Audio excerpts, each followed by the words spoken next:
The topic of today's video is the Nelson King James Version Compact Center Column Reference Bible. It's this volume here. It's in black, genuine leather, 2 ribbon markers, gilt page edges, flexible leather cover. Has 5 raised hubs on the spine. I'll show you the box. It's a clamshell box, easy to open, and the key features are the 43,000 cross-references. They also have translation notes to try to make the King James Version's English more understandable. It does have a concordance, a set of color maps. It is Sewn. Satin ribbon markers, there are 2. It is a red letter edition, 8-point font. And there is the ISBN. There's the style. To give you a sense for dimensions, it is in the same class with, say, the Cambridge Cameo. This particular Cameo that I'm showing it with has the Apocrypha, so it's a bit thicker. But these are comparable sized Bibles. In case you're wondering which Cameo that is, it's this one. And another similar sized edition is the R.L. Allen 6C, which has the Oxford Brevier Clarendon text in it. So this is a full Yap edition, so just pay attention to the text block. It's a thinner text block and not quite as tall.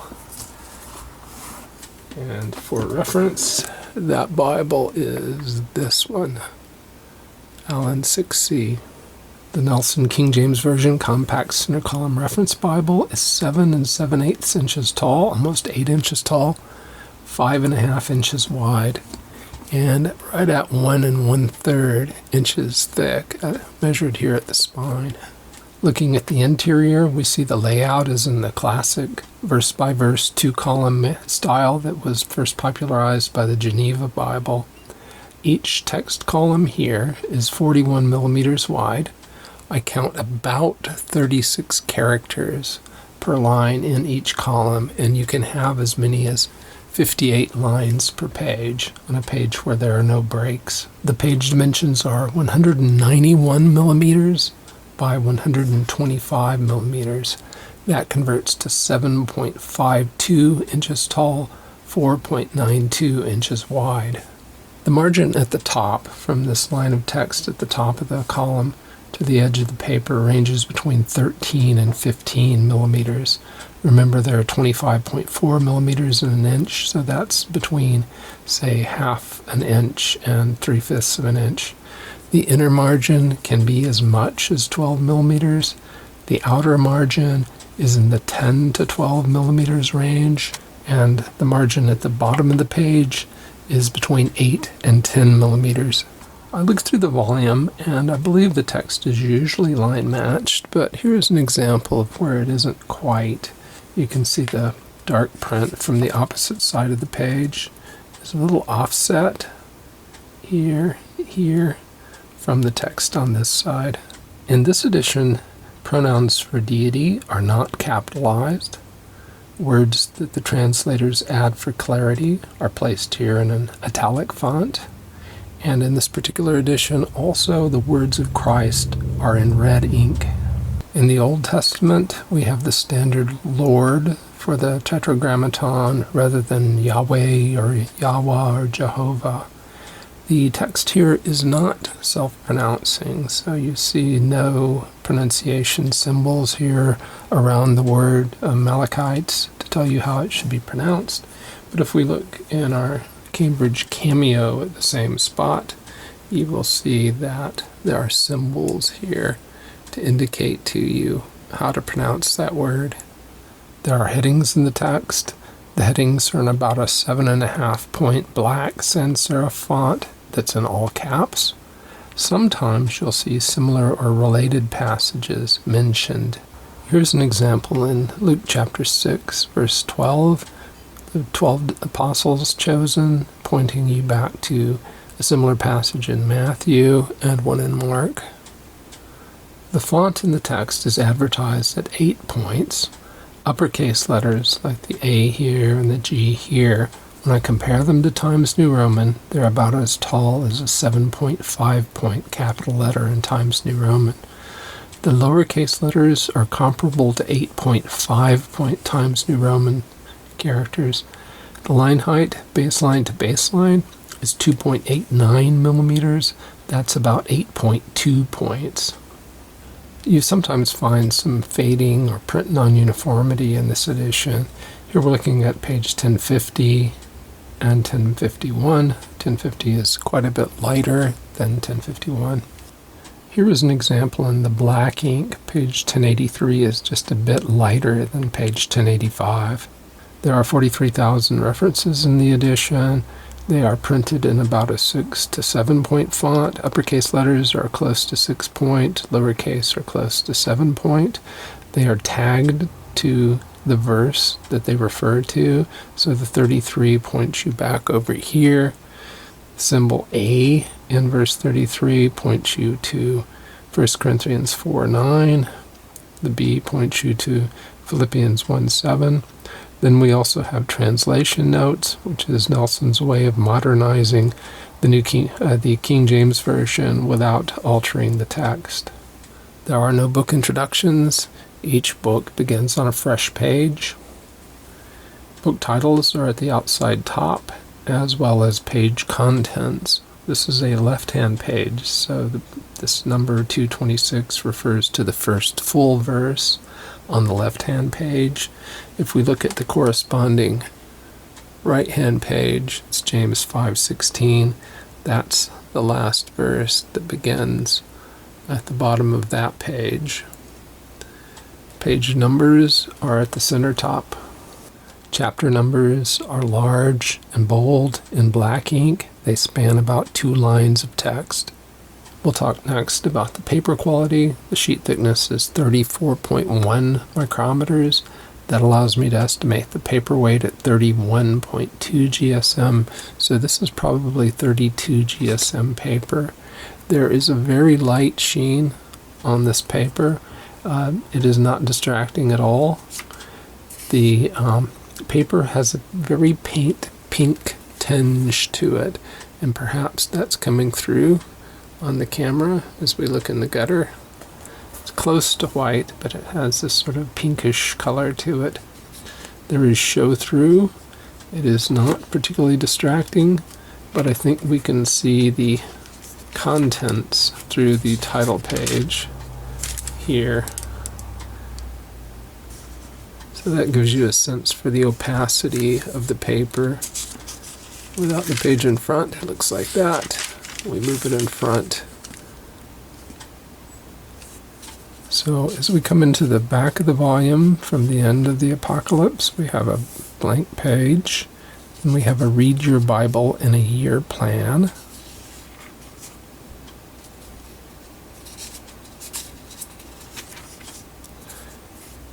A table of prayers of the Bible.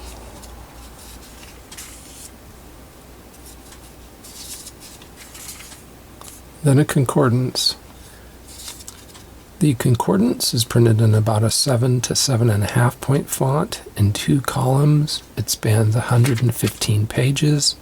I estimate that there are about 1,500 of these keywords.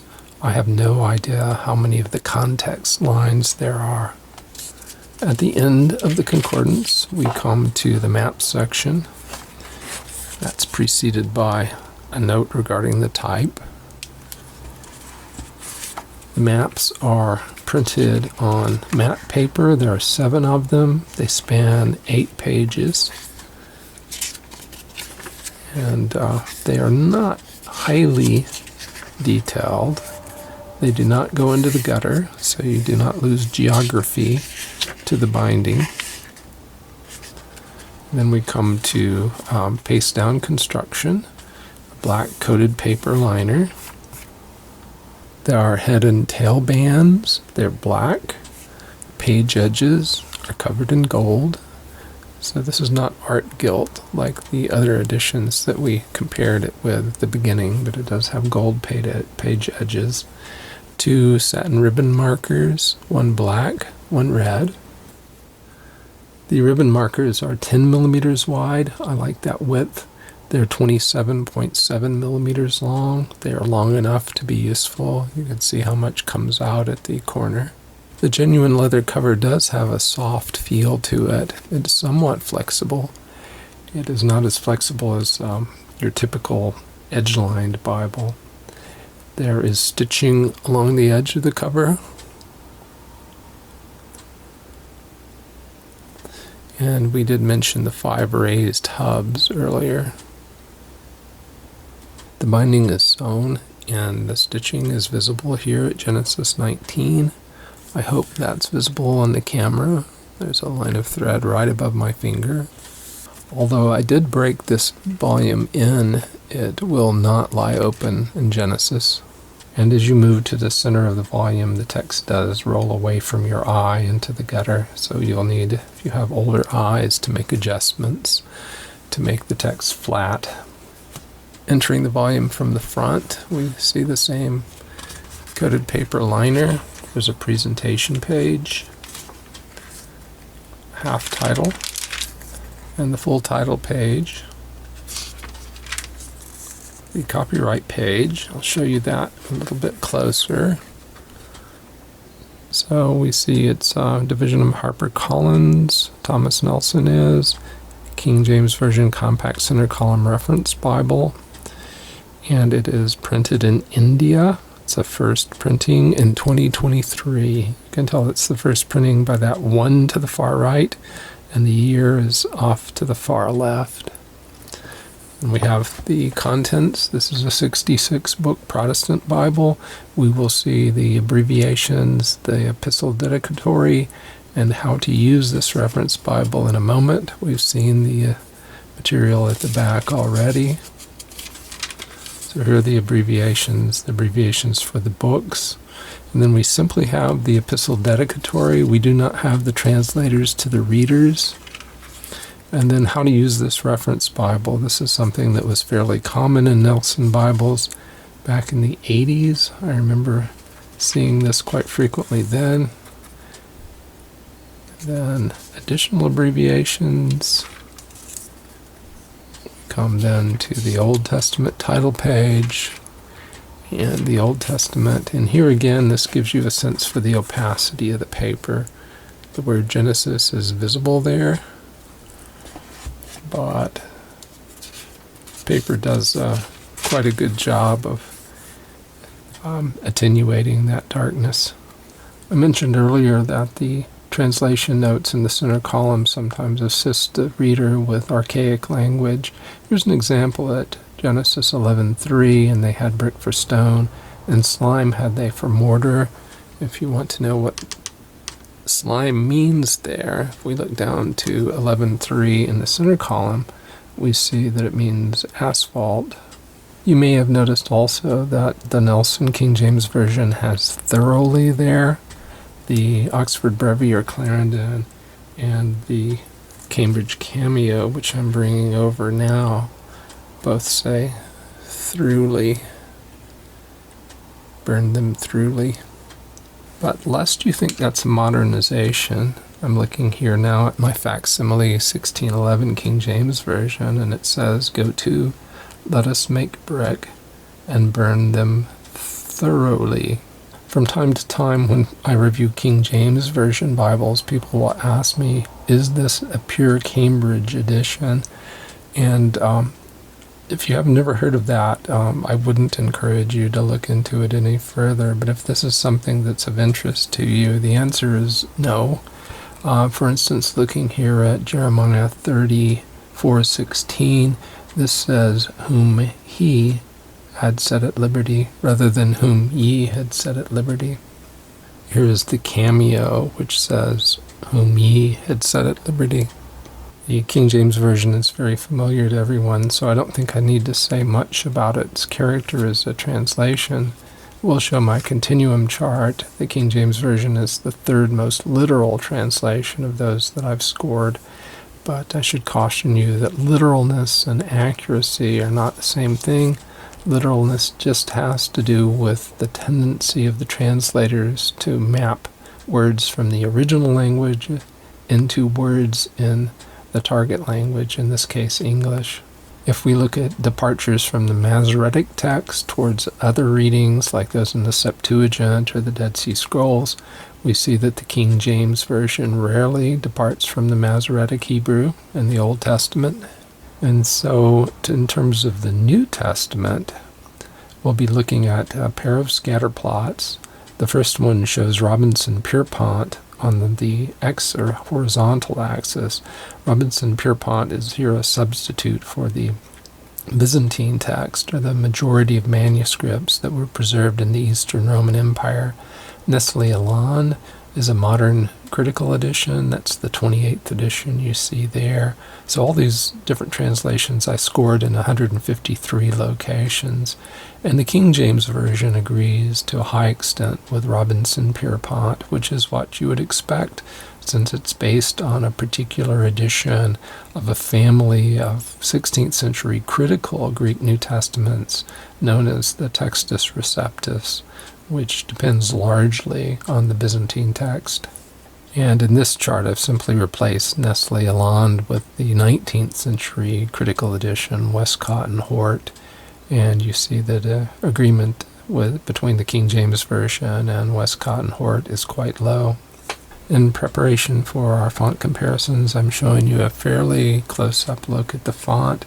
It's a nice, clean font, darkly printed, sharp edges, decent line spacing. So the font now that's appearing on the left is that in the Cambridge Cameo with Apocrypha. And now on the left you see the font in the Allen 6C. This is essentially the Oxford Brevier Clarendon text. So with that, we'll try to sum up. I think this is a very nice Bible. I am not, as most of you know, a fan of red letters, but I think the red is done relatively well here. It could be quite a bit darker, particularly in places like this, but it is not bright. It is not pink. I wish it were printed more like this uniformly. The Comfort Print font is nice and sharp and crisp. I like the use of parallel passages, similar passages at the headings. That's a helpful feature. It saves you from having to dig into the cross-references. I do also like the way the King James, Nelson King James versions try to help the reader by giving them modern equivalents to some of the language that might be obscure to a modern reader. The paper's good. Paper's relatively opaque. I've seen 2 Nelson editions now that are printed in India, and I like the paper in them more than I like the paper in the Nelson editions that I've seen from China or from South Korea. It is less shiny. It feels better to me, to the touch at least. Also, this India printing doesn't have the problem that we saw in the New King James Version edition that we reviewed, the wide margin edition, where the red was not aligned properly. Here it's aligned properly up, down, and left, right. So we don't see the problem that we saw in that earlier copy where the red was right up against the numerals for the verses. Sewn binding, cover feels nice and soft to the touch. The only real issue I have is that it does not lie open in Genesis. And of course, red letters. I'm not a red letter fan. Well, thanks very much for watching. If you did like the video, remember to hit the like button. And you're always encouraged to subscribe to the channel if you haven't already done so. Thanks for watching.